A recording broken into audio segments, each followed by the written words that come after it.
Hello and welcome. So today we're going to be looking at monopsonies. So monopsonies are different to what you have learned before. They're one of my favourite areas of econ. I really enjoy them, so hopefully you guys will too.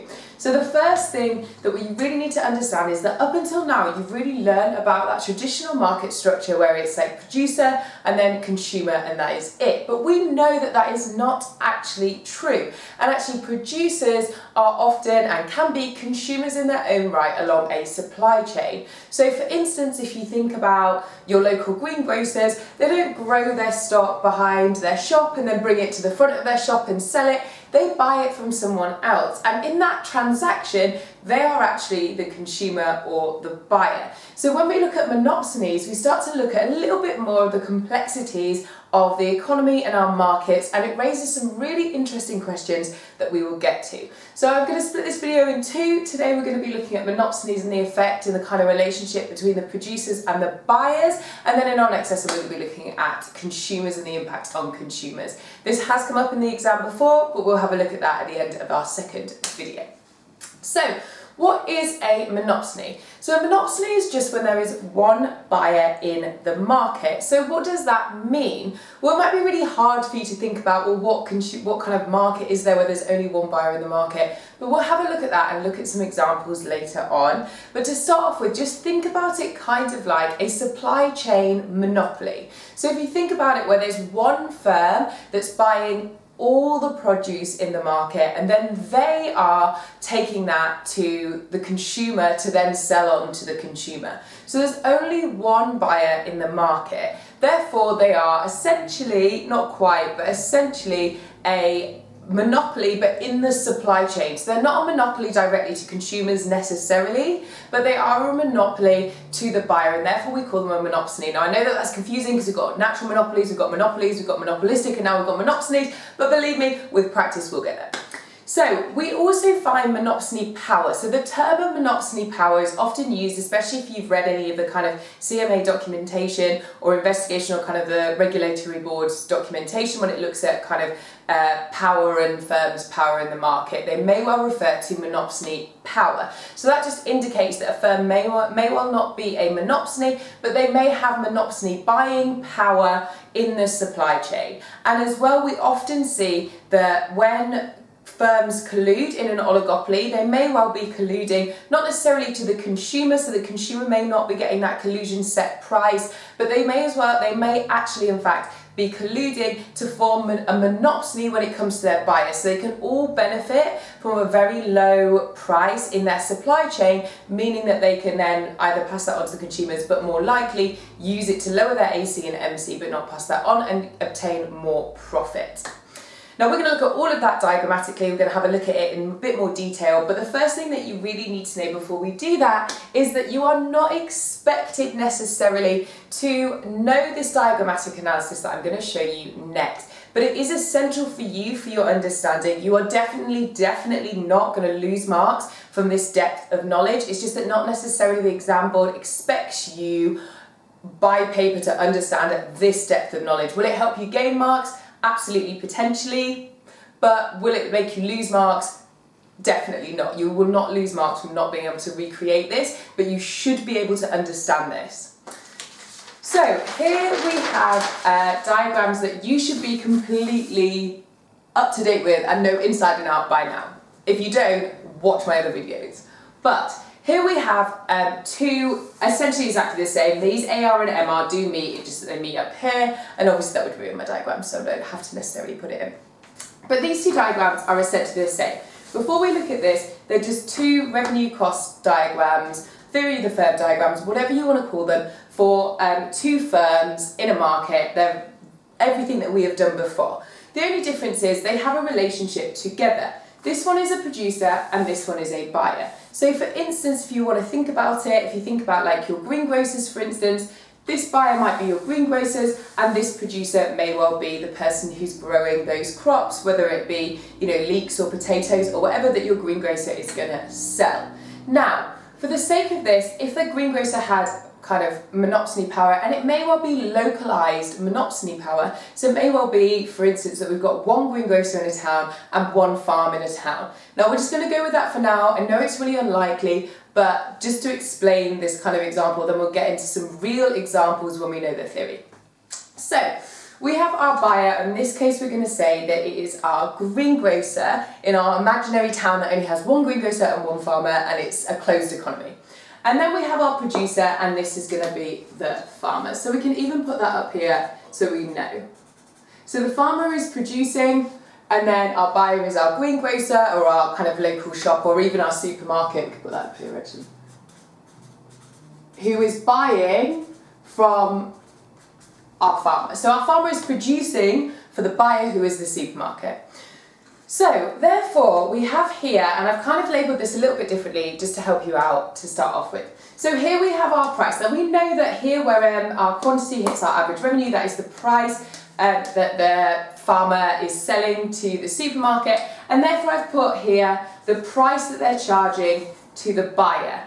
Now the price that they're charging to the buyer affects the producer, the price that the producer is selling to the buyer affects the buyer's costs. It doesn't affect their revenue, it affects their cost. So if this was to increase, pause the video and tell me what would happen to the buyer's diagram. So what you should have found out is, or you should have come to the idea that the buyer's average cost and marginal cost would increase. Now I say marginal cost because I've said this is a farmer and this is a supermarket, therefore it will be their marginal cost because they're selling goods that is at variable cost to them. So therefore the marginal cost and the average cost will rise. And again, if they decided to lower this, what would happen? Well, their average cost and marginal cost would both fall. So the price here affects the cost of the buyer. But equally the other way round, you need to think about what would happen for the buyer. So the buyer has, what relationship does the buyer have to the farmer? So, well, for the farmer, the buyer is their average and marginal revenue, right? Because the buyer is buying their produce, what they are producing, and therefore they are their average and marginal revenue. Now that's super important when there's only one buyer in the market, when we have monopsony power or a monopsony. Why do you think that's so important? Well, it's super important because it means that the average revenue and the marginal revenue is solely dependent on that buyer. If that buyer was to exit the market, then therefore the producer would also have to exit the market because they would have no AR or MR to speak of, and therefore they would be making, you know, the ultimate loss. They'd be producing to no one, and therefore they would also have to exit the market. So their success is entirely dependent on the buyer's demand. Now, obviously, as you can imagine, that creates a huge power imbalance, and the buyer here has all of the power in the relationship when it comes to the producer and what they are selling. So what I want you to do is I want you to think about what that might mean, or how the buyer might exert that power in this kind of market. So pause the video, think about what you think might happen under certain conditions. If the buyer decided to abuse that power, they may not decide to abuse that power, but if they decided to abuse that power, what do you think would happen? And diagrammatically, how do you think we could represent that? So obviously, if they are the only buyer and they are the only producer, what is a firm's incentive to be in the market? Well, the firm's incentive to be in the market, any firm's incentive to be in the market, is to maximise profits. We presume that all firms are profit maximisers, otherwise they wouldn't operate where MR equals MC. We can see that both of these firms are, and therefore they are profit maximisers. So they want to maximise their profit. To maximise their profit, they want to minimise their cost. Well, how can they minimise their cost? Well, they can demand lower prices from the firm, right? So they can demand lower prices from the producer. So they can say, well, we don't want to pay this much for our potatoes. We know that we can pay whatever we want. We know that because without us, you will have no revenue. So therefore, we have the power, and we're going to exert that power, and we're going to demand lower prices. So what I want you to do is I want you to pause the video and think about what is the absolute lowest price that they can demand. So, I hope you pause the video. They can demand where they were making normal profits, because we know that a firm has to make normal profits to stay in the market in the long run. So therefore, the buyer is going to push their average revenue and lower this price as much as they physically can until the average revenue is equal to their average cost, right? So we can say that their AR and MR is going to move to a point where it is tangential here, MR is here,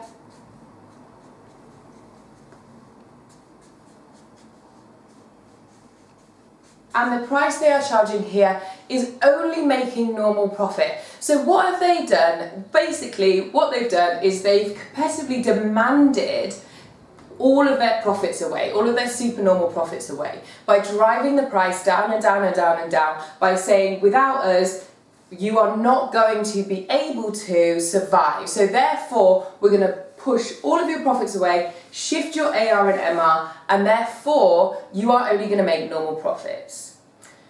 What does that mean for the buyer? Well, as we said before, now we can see that the price to the buyer has fallen. So the buyer price has fallen. So what does that mean for their supernormal profits? Well, it's quite simple. We can say that we know that especially here where it's a farmer and a supermarket, their variable cost and their fixed cost is going to fall. And therefore, we're going to see a fall in their MC, and we're going to see a fall in their AC. Well, what does that mean overall? Maybe try and do that and then find the new supernormal profit position, off you go. So some of you may well have just moved this down here and extended that. That's not quite right because we've had a shift in our variable cost. We have a new profit maximising position. The firm's quantity has shifted out. They're now producing more at a lower price here. So they're charging the consumer market a lower price, and now they are making this amount, the blue square here, of supernormal profits. So they are able to kind of exert that monopsony power and bully the buyer, the producer, into producing and selling to them at a much, much lower price, and therefore the producer's loss is the buyer's gain. So the producer has lost their their supernormal profits or their producer surplus, and the buyer has gained it. So if you think about it as supply and demand, then obviously the buyer is the consumer and the producer is the supplier, and we've seen like a switch of consumer to producer surplus. So here is my question moving forward. Can the producer be forced into a loss? So I want you to pause the video and think about whether or not the producer can be kind of bullied into making a loss. Now, if they're making less than normal profits, they're being forced to do that. That is unfair, and therefore it would be exertion of monopsony power, or kind of bullying or whatever else to make them do that. So pause the video and think about in what situations the buyer can force the producer into making a loss, or if they can at all, whether the producer might just leave the market. So there are some cases where they can do that, and we have seen that in certain markets, in the news, we've seen that this has happened.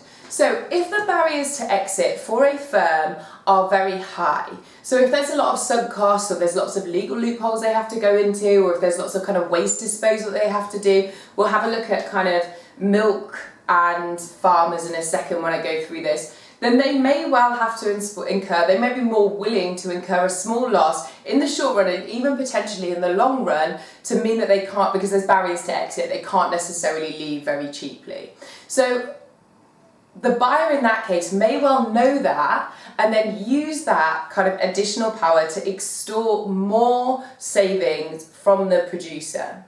And we've seen that in the milk market where, you can't really just close down a dairy farm. There are definite costs to closing down a dairy farm, some of which are, what you're going to do with all of your livestock, what you're going to do with your land, all of those things, and you have to dispose of certain things to certain legal levels, so therefore it is not as simple as just exiting the market. The barriers to exit are very high, and therefore supermarkets have gone on to kind of exploit that and get the milk producers, dairy farmers to sell at a loss, and they've been making a loss for a long period of time. So lots about that in the news, so have a look at that. And what I would like you to do is think about some other examples of monopsony power that you may well be able to think of.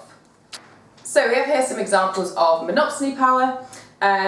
So we've got milk farming and supermarkets that we went into, the NHS and labour, so doctors and not so much nurses, but definitely doctors are examples of labour market monopsony power. We're going to have a look at this in much more detail later on, so don't worry too much about it. Certain equipment, so it might well be, you know, kind of surgical equipment or medicines or kind of anything to do with like hospital bed production or any of that, they may well have a monopsony to buy. We've also got kind of electricity generating when it comes to large kind of oil, coal, gas, all of those things to help produce that electricity. They may well have monopsony power and abuse that monopsony power. And obviously we've got the military with technology and also kind of any other arms or anything like that. They are the only buyer, at least in the UK, of that. We don't have any private arms. There are obviously some really kind of major benefits from having monopsony power beyond just the obvious. So the obvious is that we've got higher profits, and obviously they get economies of scale. They're able to lower their AC and their MC depending on where they're having it. But also it could be that they're able to invest into dynamic efficiency. So that would just mean that they're able to become more efficient for the future. Now, whether that means that they're investing in better technologies to produce their products, better quality of products, or any of those things that may potentially benefit the consumer, they are able to benefit beyond just what might seem to be a cost benefit in the short run. They might be able to benefit in the long run from dynamic efficiency. So next lesson, we're going to have a look at the consumer impact of this. I hope that it's been useful for you. We're going to have a look at an exam question as well, and I look forward to seeing you then. Bye!